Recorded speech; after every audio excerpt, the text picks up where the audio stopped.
Hello and welcome to Story Radio, the podcast for readers, writers and lovers of literature everywhere. Today we're listening to two short non-fiction pieces. The first is Close to Revelation by Janet Lawrence.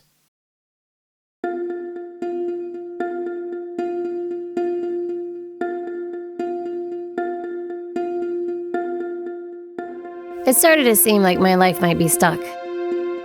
After 11 months of trying, I had not yet gotten pregnant. Doctors had shot blue radioactive materials into my reproductive system to ensure nothing was blocking ovulation or implantation. They found nothing, so I would have to keep trying. I resolved to document new sensations in my body that might indicate early pregnancy. I did so with an assiduous zeal reserved for nerds and tryhards, both of which I am. A month later, my husband and I traveled to Florida to be with his family for Thanksgiving. I was starting to feel a mild but unmistakable weirdness, unlike any other feeling I had jotted down in weeks before. Bubble guts, inability to tolerate the smell of incense at my friend's wedding. So I peed on a test strip, set a timer, and waited with my husband in the bedroom furthest from where my in-laws were sitting. A faint, nearly imperceptible line had appeared on the strip. I was pregnant. My husband sat dazed on the bed, and I fell face down on the coverlet with disbelief and joy. Finally, life would begin to take on the contours we had envisioned for ourselves. I'm still reeling from the events that followed. In short order, my father-in-law was diagnosed with shingles, a disease that can be dangerous to fetuses, so I packed my things and fled their home. Then, my husband's colleague, with whom he worked closely, was one of the first people in New York City to contract COVID, so once again, I hustled away to quarantine with my parents. We reunited after 10 days, only to be given shelter-in-place orders. As New York City locked down, and as my body changed, so did the rhythms and sound of daily life. I started buying groceries with a scarf over my mouth and with gloves on. Then the nightly pot banging for nurses started. Then the disembodied voices of Black Lives Matter protesters reached our windows. And then my best friend died of cancer. And we were left to grieve the unfathomable loss in online spaces. When my daughter arrived 2 months later, I was no longer stuck in that old place. Everything I had ever known had been wiped away, and I would have to begin again, as wobbly as a baby, stepping into my new reality. That was Close to Revelation, written by Janet Lawrence and read by Alexandra Ekavari, with original music composed by Olga Gonithalis. Now we're going to hear Check Your Tire Pressure by Corinne Noufi.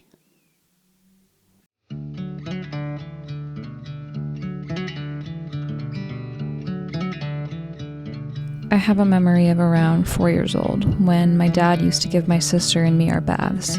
After we were done, he'd pick us up, wrap us in a towel, and whisper a word into our ear, like a test. We'd repeat it back to him to let him know that our ears weren't clogged with water. Back then, his attentiveness felt overbearing. But as I've grown older, my perspective has shifted. I'm starting to understand the layers behind these simple actions, realizing they're a reflection of his love in the most basic day-to-day moments. July 29th, 2014 remains my least favorite day of life so far. It was summer, and I was back home from my freshman year of college. My dad and I had just finished up at the gym and decided to stop for sushi on the way back. When we got home, I quickly made my way upstairs while my dad headed to the basement to watch TV, profoundly unaware of the small piece of plaque ready to dislodge from his artery. While I was watching TV, I kind of felt a little tickle in my chest above where my heart is. So I kind of dismissed it as probably because of the spicy tuna. but kind of didn't go away. So I decided to call you down here and then ask you to call 911 and tell him my dad thinks he's having a heart attack. And actually, I was not only surprised, but it calmed me down that you really were also in control and calm, being on the phone with the 911, you describing to me what they were asking. As the paramedics arrived, I found myself clinging to a sense of calm, hoping it would encourage my dad to stay still on the couch. My voice was steady as I spoke to the first responders, but inside my thoughts were shaky. I'm 19 years old. We were supposed to take a road trip this summer. They loaded me in the ambulance and they took me away. And I think I remember telling you that really, don't worry about it. You don't need to come with me. My dad called me from the hospital that night and said that they had run some tests and he'd likely be home in the morning. At 2 a.m., my sleep was shattered by the ring of an unknown number. A sinking feeling hit me immediately. Fuck, I thought. Hello? It was a doctor from the ER on the other end, his voice urgent, telling me to come right away. Your dad has suffered a major heart attack, he said. My voice trembled as I asked the question I dreaded most. Is he alive? His reply offered no comfort. Just get down here quick.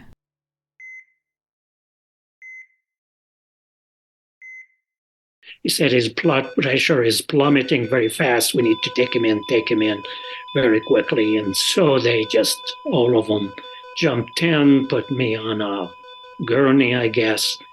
People getting ready. And at that time, I didn't have comprehension of time. It was just quick. But I was awake.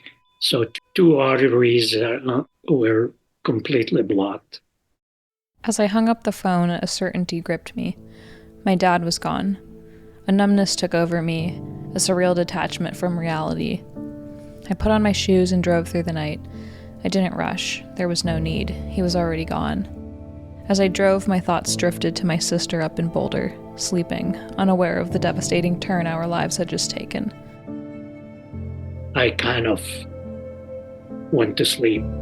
I can't remember until I was in the ICU and kind of coming back to, all the way from inside of my left thigh all the way to my ankle, kind of looked dark blue. And after that, they just laying there, taking orders from the nurses, and I kind of felt normal. Pulling into the hospital, my mind was still shrouded in dread, but as I approached the reception, they told me he was in the ICU. Relief mixed with anxiety flooded me as I settled into the waiting room, too drained to sleep. When the moment finally came to see my dad, he took off his oxygen mask, and his first words were of reassurance. Don't worry, he told me, we can still take our road trip to Seattle this summer. You were in control and collected. You talked to me and you asked me how I feel, and I said, I feel fine. I'm not feeling anything. And you stayed with me for a while. He was discharged from the hospital just a couple of days after the heart attack. And I feel good. I mean, there was no problem. I could walk by myself in the house. But I didn't feel good. My anxiety only intensified. The physical reminder of his ordeal was still there. A large hematoma running the length of his leg, a result of the hasty insertion of the stent. It was a constant visual cue of what had happened, making it impossible for me to let my guard down. I found myself monitoring him constantly, hypersensitive to the slightest deviation from his usual self. In those first few nights after he was back, I would stand quietly outside his bedroom, the door just ajar. I listened for the soft, reassuring sound of his snoring, needing that confirmation that he was still with me.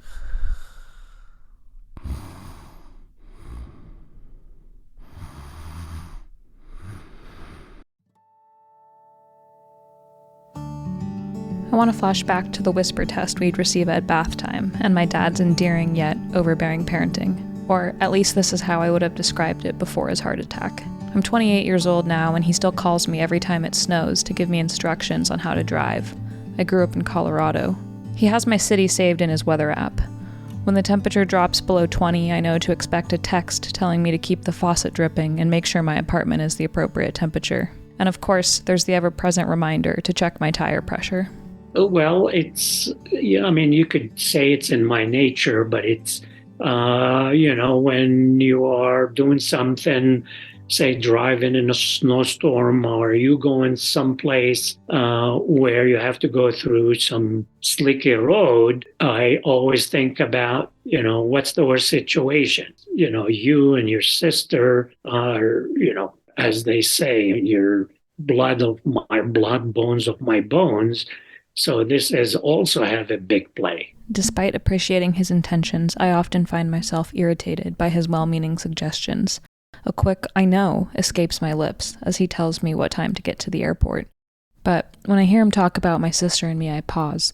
I'm taken back to the nights after he returned from the hospital, standing outside his bedroom thinking, as he put it, what's the worst situation? To put my mind at rest is to say these things. Even though you already know, or maybe you did, nothing is lost here. So this is kind of like mental security.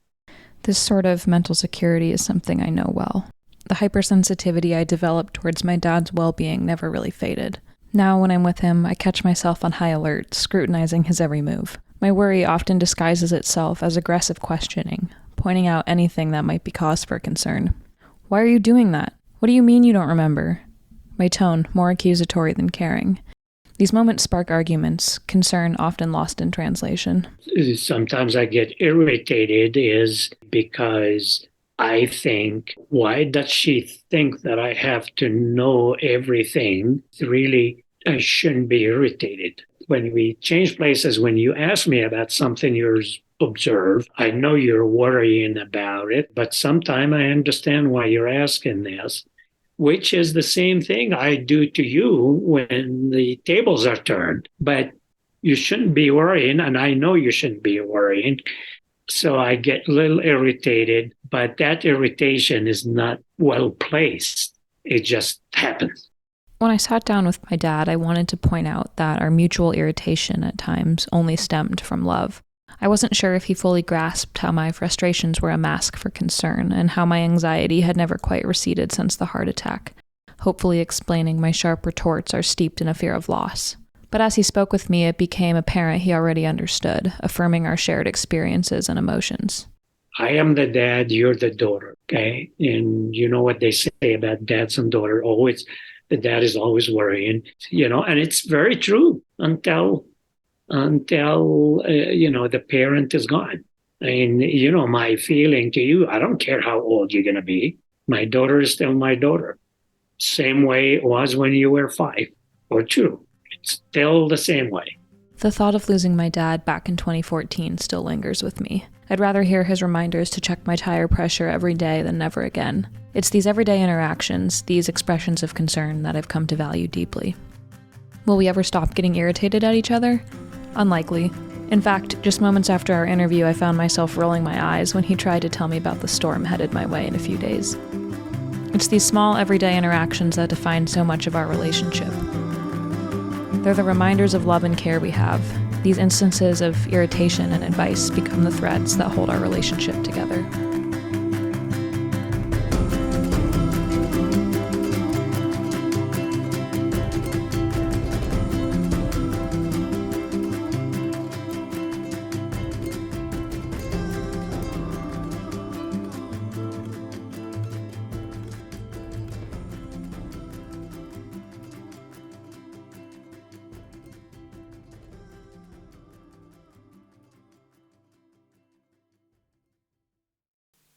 That was Check Your Tire Pressure, written by Corinne Noufi and read by Corinne and Rommel Noufi.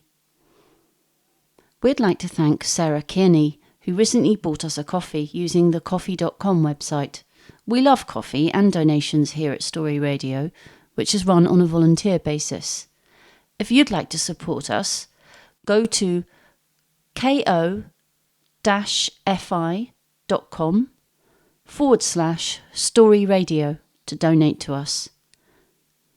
Thanks for listening, and see you in August.